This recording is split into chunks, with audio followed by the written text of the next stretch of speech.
এই বুড়ো, তোর বিল কত হয়েছে? 50 টাকা। ঠিক আছে, তুই এই 1000 টাকাই রেখে দে। কি রে আলিফ, তুই এখনো ভিডিও অন করিসনি?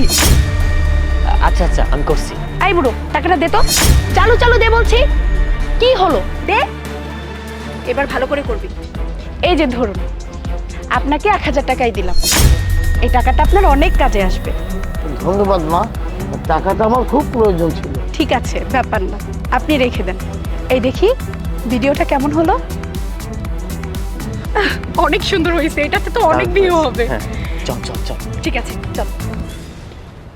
ভাই, আমার খুব খিদে লাগিছে, সারাদিন কিছু খাই নাই, এক প্যাকেট বিস্কিট খাবো ভাই। হ্যাঁ আপা, নাও। ধন্যবাদ। শোনো, এই টাকাটা নাও। আমার থেকে এই টাকাটা তোমারই বেশি প্রয়োজন ছিল। এই টাকা দিয়ে আমি পেট ভরে 7-8 দিন খাইতে পারবো। হ্যাঁ আপা, তুমি খেয়ে নিও। এই এই দেখ, ওই ভিখারিটার কত বড় সাহস! ওই ভিখারিটাকে টাকাটা আমরা দিয়ে আসলাম, আর ওই ভিখারিটা টাকাটা অন্য কাউকে দিয়ে দিচ্ছে। ও নিজেকে কি মনে করে, কোটিপতি? চল তো দেখি। তাহলে আমি আসি ভাই। এসো। এই বুড়ো, আমি তোকে টাকাটা দিয়েছিলাম তোর নিজের কাজের জন্য, আর তুই ওই টাকাটা ভিক্ষুকটাকে দিয়ে দিলি। এসব করে তুই কি বোঝাতে চাইছিস? আমাদের থেকে বেশি টাকা তোর আছে? মা, তোমার এই টাকাটার প্রয়োজন আমার থেকে ওর বেশি ছিল, তাই টাকাটা আমি ওকে দিয়ে দিয়েছি। ও আচ্ছা, তাই নাকি? এই, তুই নিজেকে কি মনে করিস? হ্যাঁ, আমাদের থেকে বেশি কোটিপতি তুই? তাহলে এখানে সামান্য একটা চায়ের দোকান কেন দিয়ে বসেছিস? তোর কি মনে হচ্ছে আমরা গাধা যে তোকে সাহায্য করতে চলে আসছি? না না মা, তোমরা বুঝতে ভুল করছো। আসলে ওই টাকাটা আমার প্রয়োজন ছিল না। আরে রিনা, বুঝলি না কিছু? এই লোকটা আমাদের কাছ থেকে টাকা নিয়ে ওই ভিক্ষুকটাকে দিল নিজের নাম কামানোর জন্য। সোজা কথা হলো, ও আমাদেরকে অপমান করতে চায়। ও আমাদেরকে দেখাতে চায় যে গরিব হয়ে ধনীর টাকার কোনো প্রয়োজন নেই। দেখো মা, তোমার মূল উদ্দেশ্য ছিল সাহায্য করা, তাতে আমি হই বা ওই মহিলা, এই অসহায় মহিলা তোমার এই টাকা দিয়ে 7-8 দিন এমনি ভালোভাবেই খেতে পারবে, দোয়াও করবে, আল্লাহও খুশি হবে। দেখ বুড়ো, আমাদের টাকার কোনো প্রয়োজন নেই। আমরা তো টাকা বিলিয়ে বেড়াই ভিডিও করার জন্য, কন্টেন্ট ক্রিয়েট করার জন্য। আমি জানি মা, এই কারণেই টাকাটা আমি তোমার কাছ থেকে নিলাম, যাতে তোমাদের ভিডিওটা ভালো হয়। না হলে এই টাকাটার আমার কোনো দরকারই ছিল না। দেখলি তোরা, ও এমন ভাবে কথা বলছে মনে হচ্ছে ও যেন কত ধনী। আরে উনি বলতে চাচ্ছে উনি আমাদের থেকে টাকা নিয়ে আমাদেরই উপকার করেছে।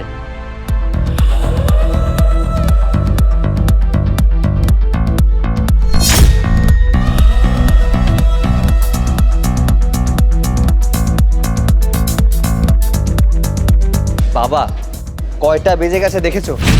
5টা বাজে, তুমি এখনো এখানে বসে আছো। চলো। চল বাবা। বাবা, এই লোকের ছেলের কাছে এত দামি গাড়ি? হাত চুপ তো, তা চাওলার ছেলে এই গাড়িতে এলো কেন, থাকতে পারে না? আচ্ছা চাচা, আপনার ছেলের কাছে যদি এত টাকাই থাকে, তাহলে আপনি সামান্য একটা চায়ের দোকান দিয়ে কেন বসে আছেন? আসলে আপনারা ভুল বুঝছেন। আমার বাবা একজন রিটায়ার্ড আর্মি অফিসার। ওনার একা একা বাসায় বসে থাকতে ভালো লাগে না, তাই চায়ের দোকান দিয়েছেন। এখান থেকে যে টাকা ইনকাম হয় সেটা গরিবদের মাঝে বিলিয়ে দেন। চাচা, পারলে আমাদেরকে ক্ষমা করে দিবেন। আসলে আমরা ভেবেছিলাম আপনি গরিব, তাই আর কি আপনাকে সাহায্য করতে চলে এসেছিলাম। কি হয়েছে বাবা? এনারা তোমার কাছে ক্ষমা চাচ্ছে কেন? হয়েছে কি বাবা? ছি, আপনাদের কি লজ্জা করলো না একটা বৃদ্ধ মানুষের সাথে এই ব্যবহারটা করতে?